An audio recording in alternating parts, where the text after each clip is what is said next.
Bismillahirrahmanirrahim. Ketemu lagi dengan Miss Sari.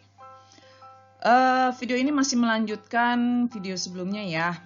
Miss akan mereview materi-materi yang sudah dipelajari di semester 1 kelas 8. Di video ini Miss akan mengulang materi persamaan garis lurus, terus sistem persamaan linear dua variabel, dan yang terakhir adalah teorema Pythagoras. Oke, simak baik-baik ya. Yang pertama, persamaan garis lurus. Nah, persamaan garis lurus itu apa sih? Nah, persamaan garis lurus itu persamaan yang nantinya grafiknya kalau kita gambar, dia akan membentuk garis lurus. Bentuk umumnya itu adalah Y sama dengan MX tambah C. Ya, jadi si X-nya itu pangkatnya pangkat 1. Jadi linear dia ya. Oke, ini bentuk umumnya.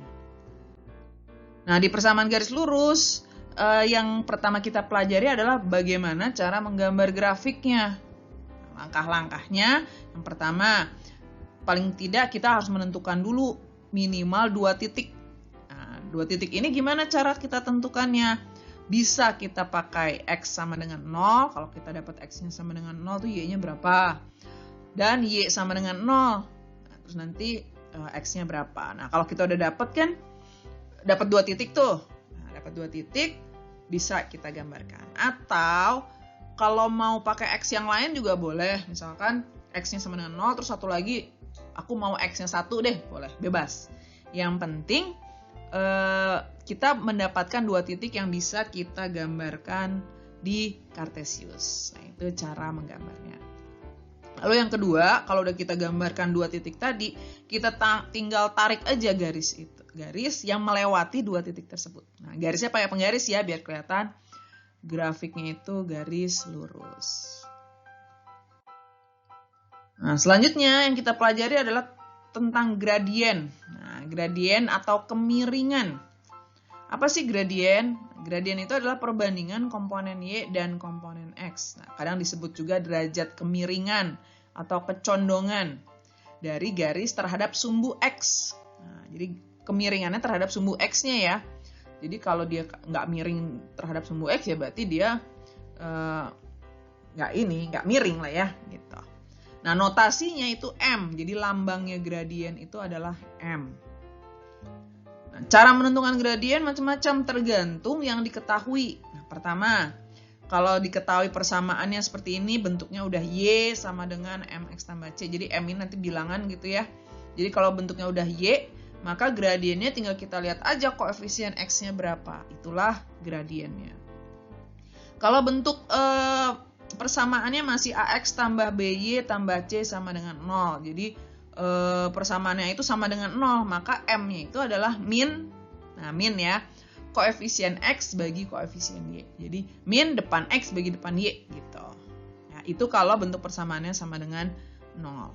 Nah, selanjutnya, kalau diketahuinya dia melalui 2 titik ya, melalui 0,0 titik pusat koordinat dan titik A, B, maka gradiennya adalah Y per X-nya, berarti B per A. Selanjutnya, kalau diketahui garis tersebut melalui 2 titik, nah, dimisalkan X1, Y1 dan X2, Y2, intinya tetap pokoknya Y per X ya. Y per X, boleh Y2 kurang Y1 per X2 min X1, boleh Y1 min Y2 per X1 min X2, bebas. Yang penting harus konsisten. Kalau Y-nya yang kedua duluan, maka X-nya juga harus yang kedua duluan.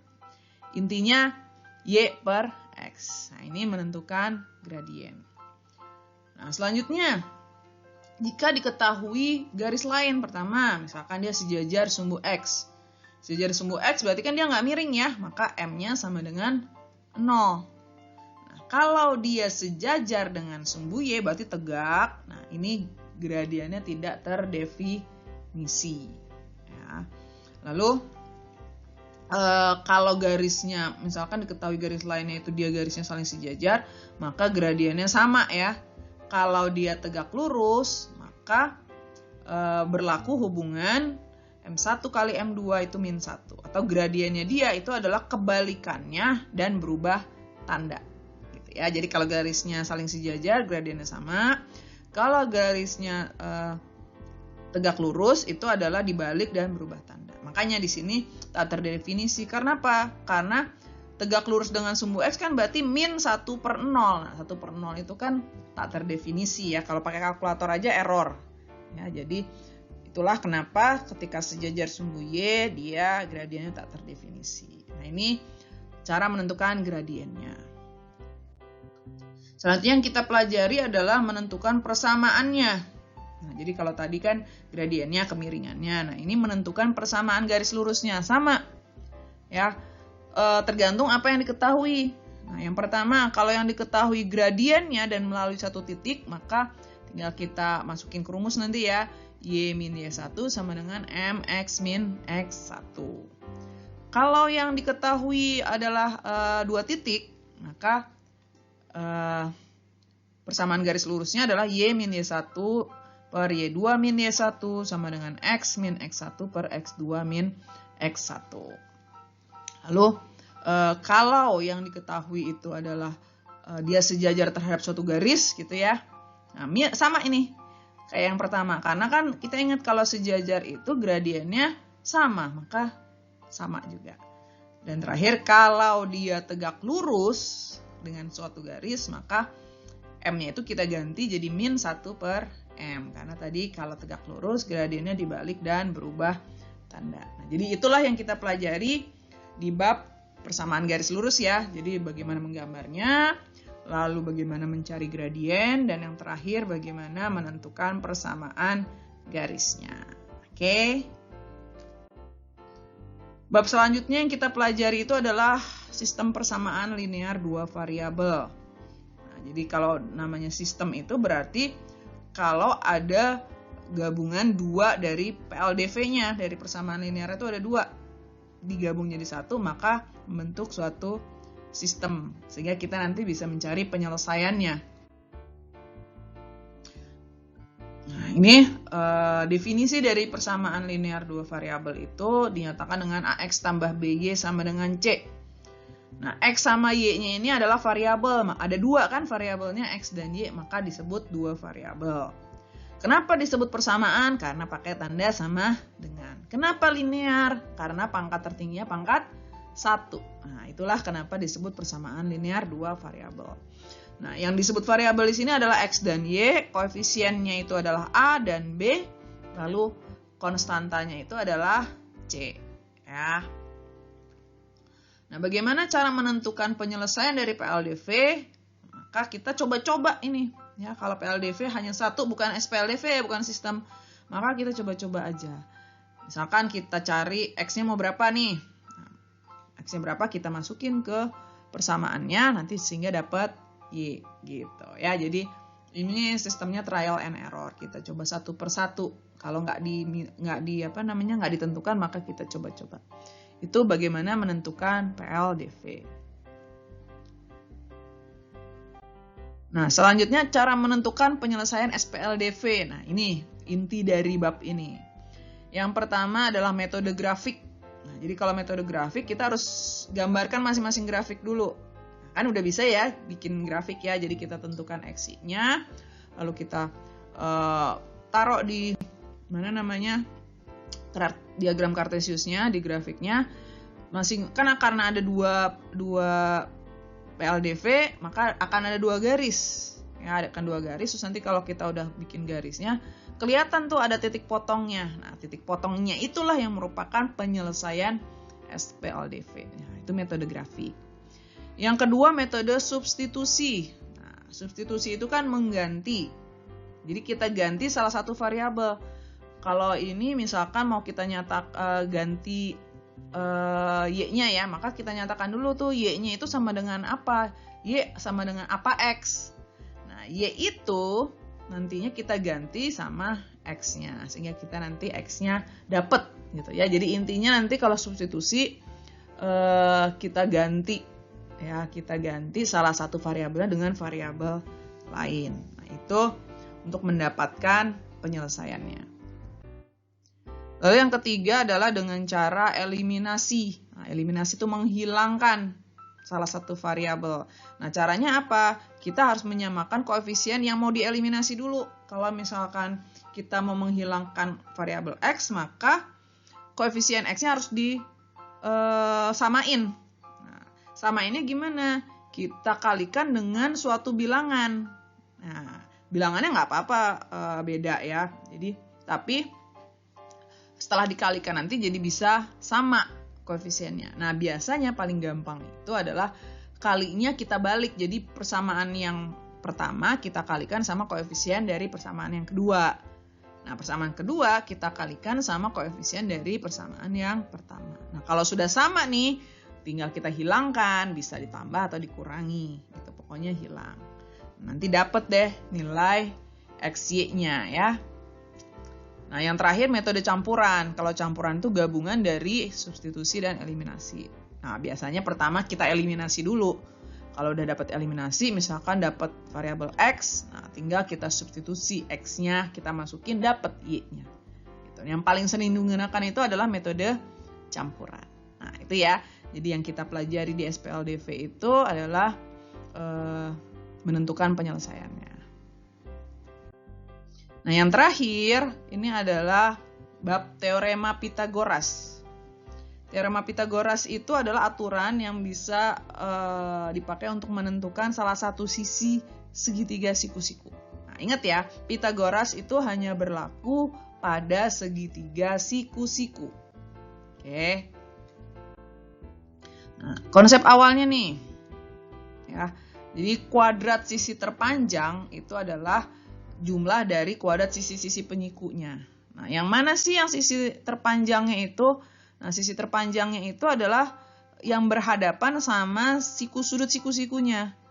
Nah, jadi sudut siku-sikunya di mana? Misalkan di sini, maka seberangnya itu yang di hadapannya itulah yang kita namakan sisi miring, ya, sisi yang terpanjangnya.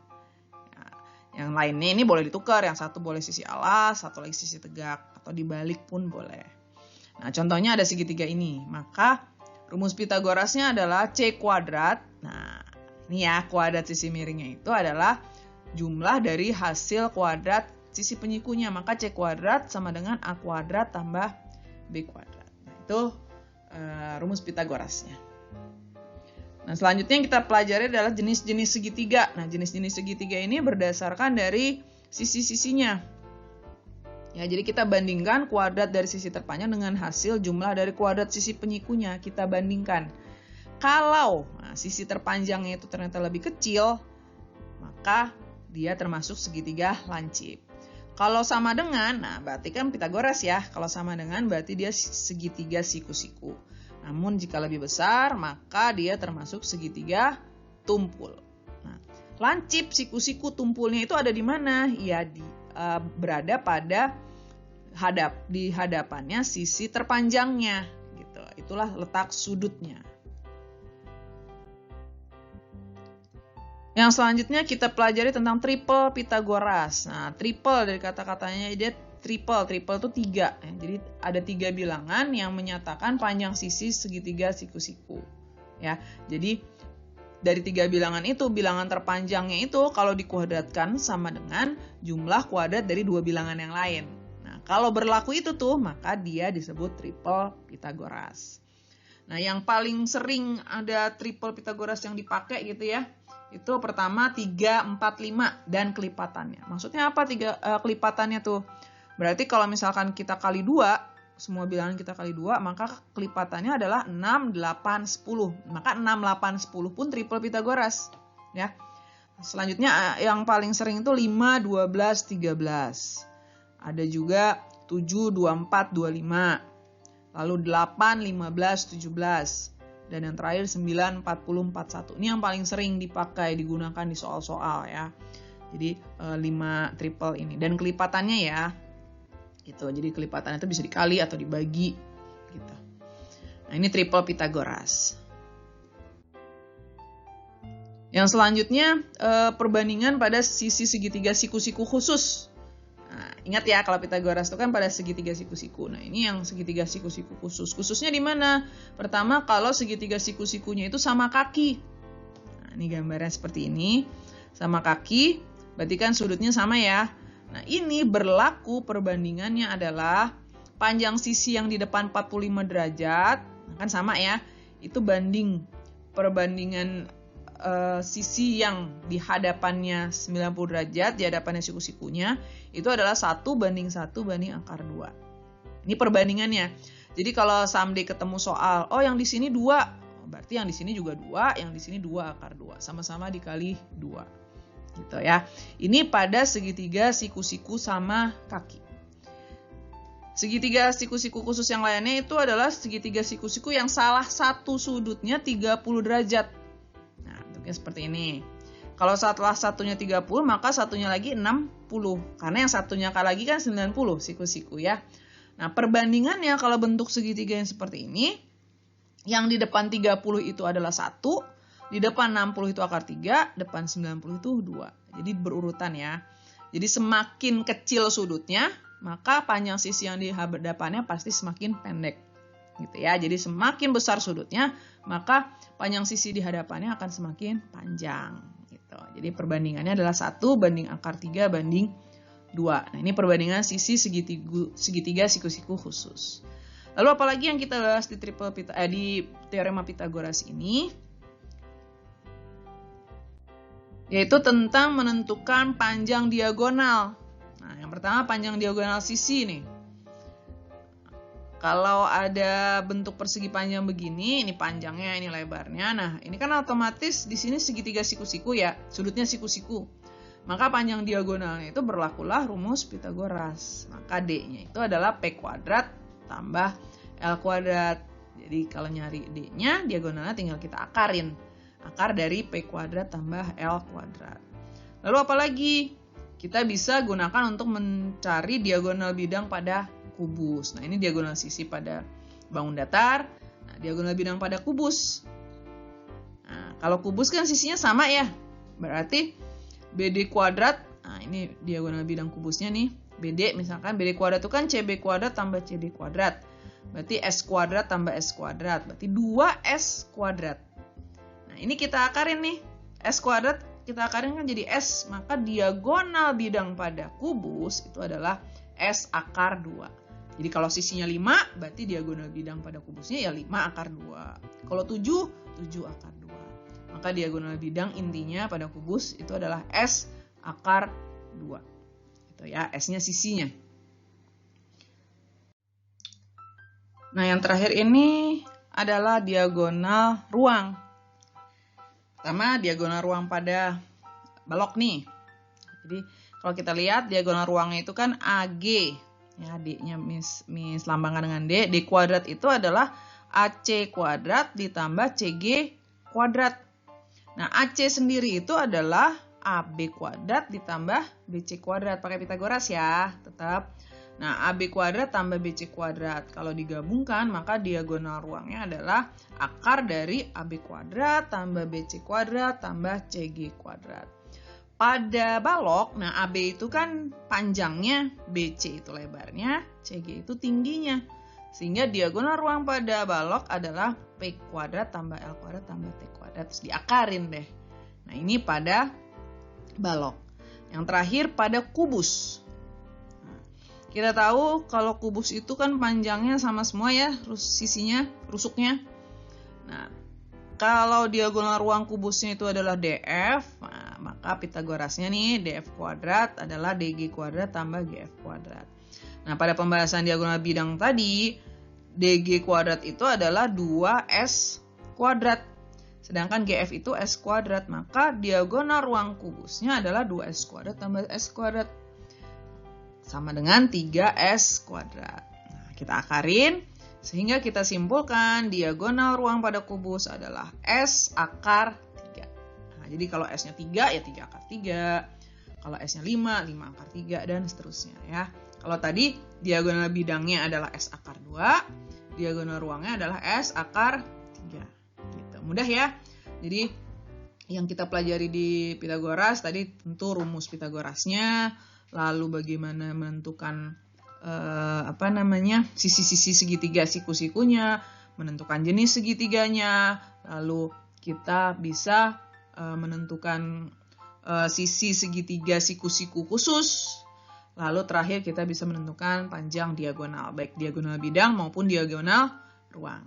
Nah, mudah-mudahan video Miss ini bisa merefresh kembali ya, paling nggak ingat lagi, oh iya kemarin itu kita belajar ini aja loh. Ternyata pengen lebih mendalam lagi, lebih detail lagi, pengen coba contoh-contoh soalnya lagi, boleh dilihat lagi video-video Miss sebelumnya ya. Karena kalau yang di video ini Miss hanya kulit-kulitnya aja, paling nggak poin-poin materinya aja. Kalau sampai ke detailnya bisa cek di per materi Miss, video-video materi Miss. Oke? Mudah-mudahan ini bisa membantu kalian dalam belajar sehingga nanti mendapat nilai PAS-nya itu bisa maksimal. Oke? Selamat belajar. Kita ketemu lagi di video-video Miss hari berikutnya ya.